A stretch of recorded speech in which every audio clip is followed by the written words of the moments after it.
Hello, and welcome to the Clinical Care Options Infectious Disease Podcast. I'm your host, Sarah Anderson. In this episode, we discuss prevention and management strategies for long COVID. Joining us are Dr. Fernando Carnavali, Division Chief of General Internal Medicine at Mount Sinai Health, Dr. Rasika Karnik, Assistant Professor in the Department of Internal Medicine at the University of Chicago, and Dr. Renslow Sherer, Professor of Medicine in the Section of Infectious Diseases and Global Health at the University of Chicago. For more information about Dr. Carnavali, Dr. Karnik, and Dr. Sherer, and for a link to the full online educational program, including downloadable slides, please visit the links in the show notes for this episode. Now, let's get started and hear what Dr. Carnavali, Dr. Karnik, and Dr. Sherer have to say about prevention and management of long COVID. Preventing COVID in general through vaccination is key, and that we've also seen that vaccination prior to infection decreases your risk of long COVID. So I think that should be the primary strategy. There are a lot of small studies that are underway. If you look at the NIH clinical trials .gov, website, there's several drugs that are under trial, or at least there are plans for it. This doesn't necessarily mean that they are ongoing, that they've enrolled as many patients as they need, but you can see there's a whole host of drugs there. Patients have access to this online. They will come and they will ask you for some of these medications. So just be prepared for that.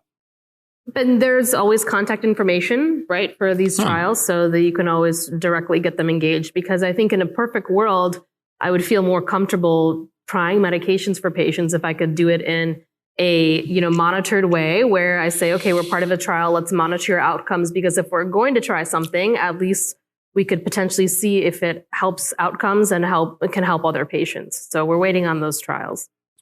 Rasika, there's an online question that fits well into this. Anecdotal stories about treatments with low-dose naltrexone, with beta blockers, with vagal nerve stimulation, helping, very compelling anecdotes where people improve symptomatically. You try these things. How do you decide in some settings to make a therapeutic attempt like that?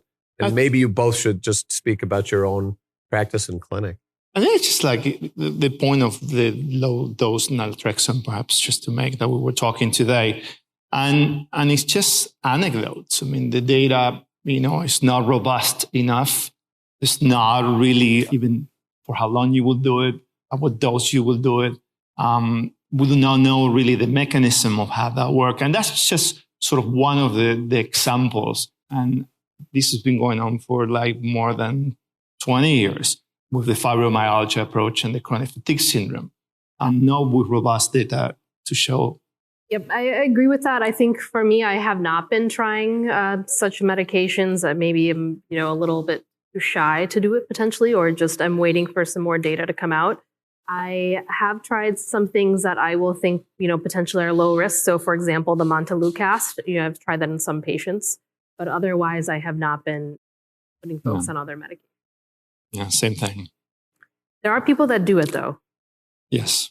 And I've had a couple of patients, just to add, that have been tried on low-dose naltrexone, and they haven't seen any improvement. But again, this completely anecdotal. It may be great.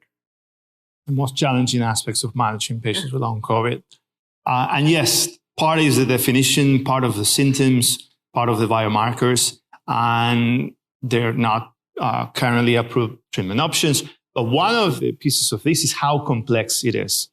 And how our style of doing medicine is just we prescribe. You come with a cough, I just prescribe you something. And this is just moving our equation to a different territory. And patients that are very sick, very ill. So it takes an emotional toll and sort of like how to protect the people that are now doing this. And we're going to need more. We have the example of HIV epidemic and how important it was just to create a layer of protection of the providers. This is just takes time. And again, it's just very rewarding in many aspects, but very difficult when you see back-to-back some of these patients with stories as we heard the story of this lady. Yeah. So just to add on to that, truthfully, I have to pace myself sometimes with the long COVID patients, and I can't do a full, morning and afternoon clinic seeing long COVID patients. Thank you very much to Dr. Carnavali, Dr. Karnik, and Dr. Sherer, and thank you to our listeners for joining in. As a reminder, to view the full Clinical Care Options program on expert insights into optimal outpatient management of acute and long COVID-19, click on the link in the show notes for this episode. And please be sure to check back regularly for more episodes on important infectious disease topics. Thank you.